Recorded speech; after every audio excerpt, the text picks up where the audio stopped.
당신은 거듭났습니까? 제이씨 라헬. 거듭남은 인간에게 던질 수 있는 가장 중요한 질문 중에 하나입니다. 예수님께서는 사람이 거듭나지 아니하면 하나님의 나라를 볼 수 없느니라, 또한 하나님의 나라에 들어갈 수 없느니라 라고 말씀하셨습니다. 당신은 거듭났습니까? 전 교회를 다니거든요. 그러니까 아마 거듭났을 거예요. 하는 정도의 대답으론 충분치 못합니다. 수많은 교인들이 성경이 제시한 거듭남의 증거 없이 신앙생활을 하고 있습니다. 거듭남의 표적이나 증거가 무엇인지 알고 싶으십니까?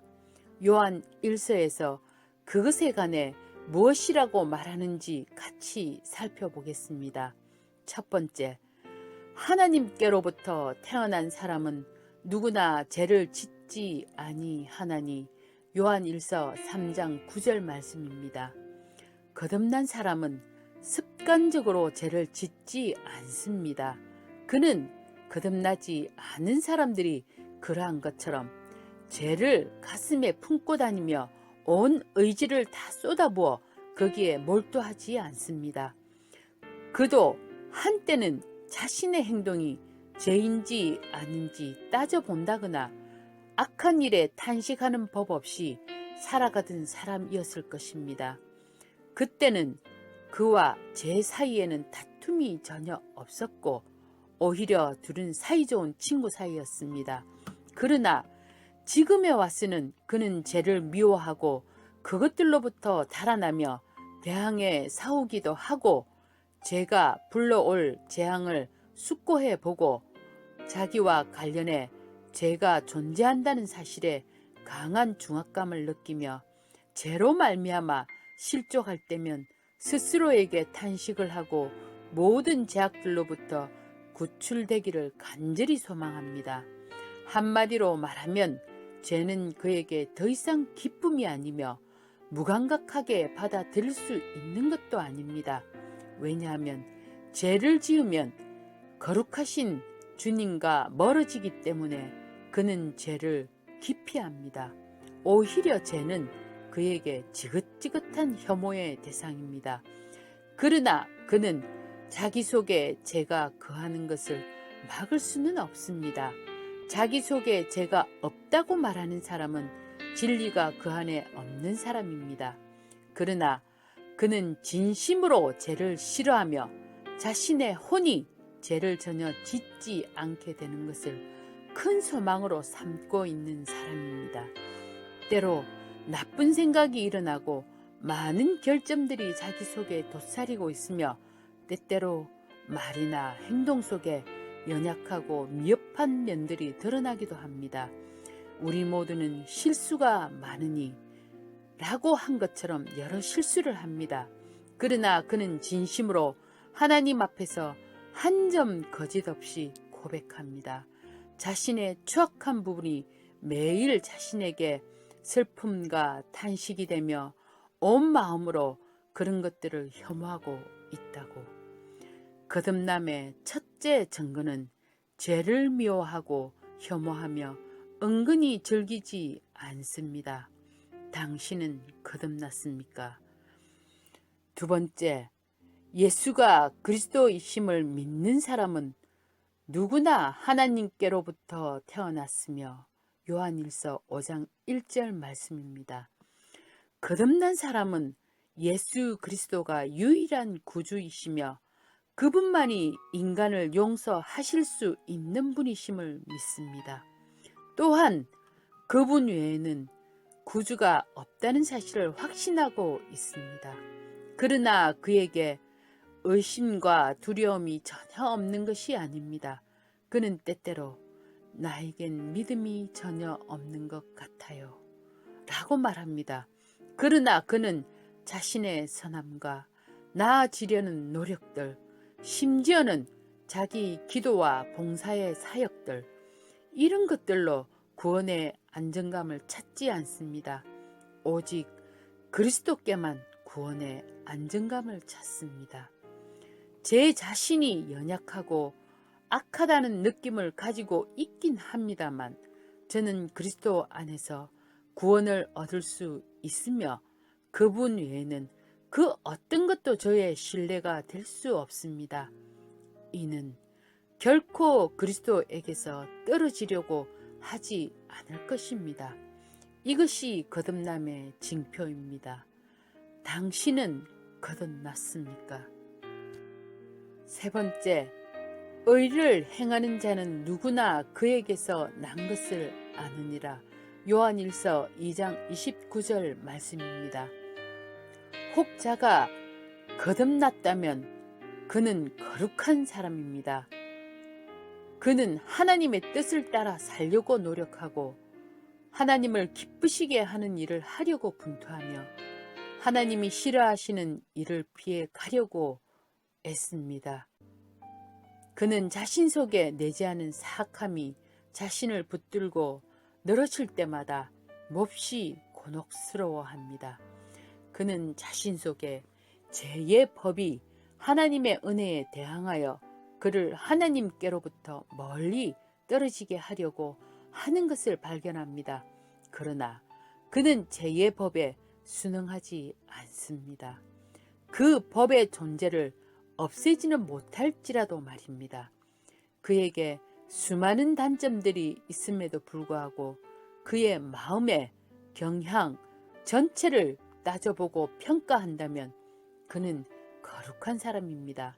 그의 행동은 거룩하고 마음의 성향 또는 거룩하며 습관들 역시 거룩합니다. 그 모든 것들이 자꾸만 삐끗하고 가끔 길에서 벗어나기도 하지만 바람을 거슬러 나아가는 배처럼 그의 삶이 향하여 나아가는 큰 표대는 하나입니다. 그는 하나님을 향하여 하나님을 위하여 살아가는 사람입니다. 때때로 실족하기도 하고 자신이 정말 그리스도인인가 하는 생각을 하기도 하지만 그는 존 뉴턴이 했던 고백을 그대로 할 수 있는 사람입니다. 현재 나는 내가 되고자 소망하는 그 사람이 아니며 내가 되고 싶어하는 사람의 모습도 아닙니다. 그럼에도 현재의 나는 예전의 내가 아닙니다. 그리고 현재의 내가 된 것은 오직 하나님의 은혜입니다. 이것이 거듭남의 증거입니다. 당신은 거듭났습니까?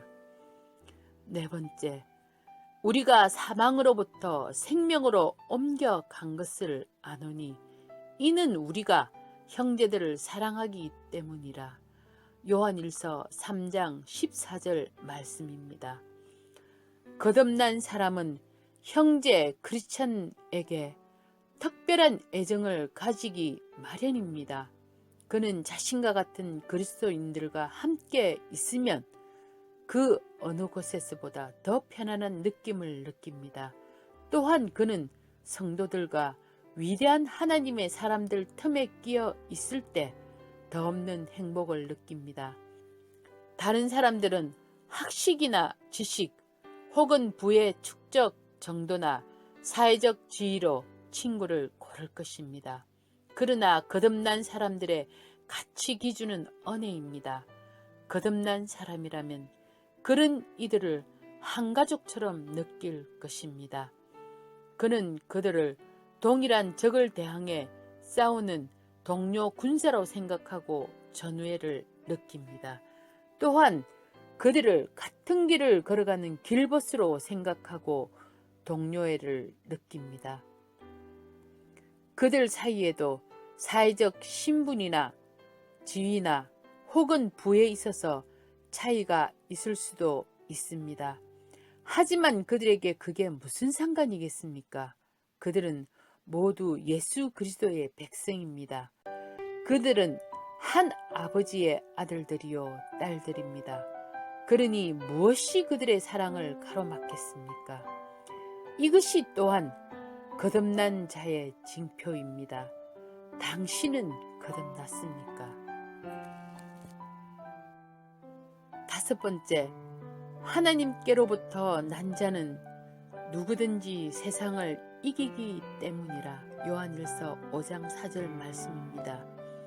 거듭난 사람은 세상의 의견을 기준으로 옳고 그름을 따지지 않습니다. 그는 세상의 길과 생각들 그리고 풍조들을 거스르는 것을 주저하지 않습니다. 사람들이 뭐라고 할까 하는 생각 때문에 자신의 사고나 행동을 전환시키지 않습니다. 그는 세상의 사랑을 극복하는 사람입니다. 그는 세상 사람들이 행복이라 부르는 것들에서 아무런 즐거움도 찾지 못합니다. 그는 세상의 즐거움을 즐길 수가 없습니다. 그것들은 오히려 그를 피곤하게 할 뿐입니다. 그들 눈에는 그저 헛되고 무익하며 하찮기 짝이 없는 것으로 비춰질 뿐입니다. 영원한 것에 비한다면 말입니다. 그는 세상의 두려움을 극복하는 사람입니다. 그는 세상이 불필요하다고 생각하는 일들을 행하며 오히려 만족을 느낍니다. 세상은 그를 비난합니다. 그러나 그 비난은 그에게 아무런 영향을 미치지 못합니다. 세상은 그를 비웃지만 그는 가던 길을 결코 저버리지 않습니다. 그는 사람들의 존경보다 하나님의 칭찬을 더 사모합니다. 그는 사람들에게 혐오거리가 되는 것보다 하나님을 실망시켜 드리는 것을 더욱 두려워합니다. 세상이 자신을 어떻게 생각하는가 하는 것은 그에게 부차적인 문제일 뿐입니다. 그의 가장 큰 목적은 하나님을 기쁘게 해 드리는 것입니다. 이것이 또한 거듭남의 증거입니다. 당신은 거듭났습니까? 6번째, 하나님께로부터 난 자는 자신을 지키나니. 요한일서 5장 18절 말씀입니다. 거듭난 사람은 자기의 매우 세심한 주의를 기울입니다. 그는 자기를 죄로부터 깨끗하게 지키려고 노력할 뿐 아니라 죄로 이끌 수 있는 여지가 있는 것으로부터 자신을 안전하게 지키고 싶어 합니다. 그는 아무 장소에나 함부로 발을 들여놓지 않습니다. 시답잖은 대아들은 마음을 타락시키고 악은 항상 선음보다 훨씬 더 전염성이 강하다는 것을 느낍니다. 그리고 그는 시간을 사용하는 데 있어서도 매우 조심스럽습니다. 그는 시간을 유익하게 사용하기 위해 애씁니다. 그는 친구를 사귀는데도 매우 조심스럽습니다. 그에게는 친절하다거나 부침성이 있다거나 심성이 착하다는 것 등이 친구를 선별하는 기준이 될 수 없습니다. 그는 매일의 습관이나 행동들도 세심한 주의를 기울입니다. 세상은 악으로 가득 차 있으며 사람의 마음은 속기 쉬우며 마귀는 자신을 해할 기회를 잡기 위해 분투하고 있다는 사실을 항상 염두에 두고 살아갑니다. 그리하여 그는 늘 경계를 늦추지 않습니다. 그는 마치 적국 한가운데 거주하는 군인처럼 살아갑니다. 항상 완전 군장을 하고서 언제 닥쳐올지 모르는 유혹에 대비하고 있습니다. 그는 세심한 주의를 기울이고 겸손한 자세와 기도하는 모습으로 살아가야 한다는 것을 압니다. 이것이 거듭난 사람의 증거입니다. 당신은 거듭났습니까? 앞에 6가지 기준으로는 여전히 신자의 거듭난 여부를 확실히 구분 짓기가 어렵지만 그래도 지금 우리가 사용할 수 있는 가장 명확한 구분입니다. 저는 사람에 따라서 이 징표들의 깊이나 드러나는 정도에 있어 큰 차이가 있음을 알고 있습니다. 어떤 이들에게는 희미하고 어렴풋하고 매우 미약하게 드러나서 거의 알아차릴 수 없습니다. 반대로 어떤 이들에게는 너무도 세차고 뚜렷하며 명백하고 분명해서 눈을 감고 봐도 명확히 보입니다. 또 앞에 6가지 중에서도 어떤 것들은 이 사람에게 좀 더 명확히 보이고 또 어떤 것들은 저 사람에게 좀 더 명확히 보일 수도 있습니다. 이 모든 징표들이 한 사람에게 하나같이 균등하게 드러나기란 힘든 일입니다. 그러나 그런 여러 가지 경우가 있을 수 있음에도 우리는 거듭남의 증거들을 아주 명확하게 찾아보았습니다. 아무튼 저는 이제 여기서 한 가지 결론에 도달합니다. 그 결론은 거듭난 사람만이 저 6가지 정표를 가지고 있으며 그 정표가 없는 사람들은 모두 거듭나지 않은 사람이라는 것입니다. 그리고 저는 이 결론이 바로 사도 요한이 우리에게 전해주고자 의도한 것이라고 확신을 가지고 있습니다. 당신은 이 징표를 가지고 있습니까? 당신은 거듭났습니까? 아멘.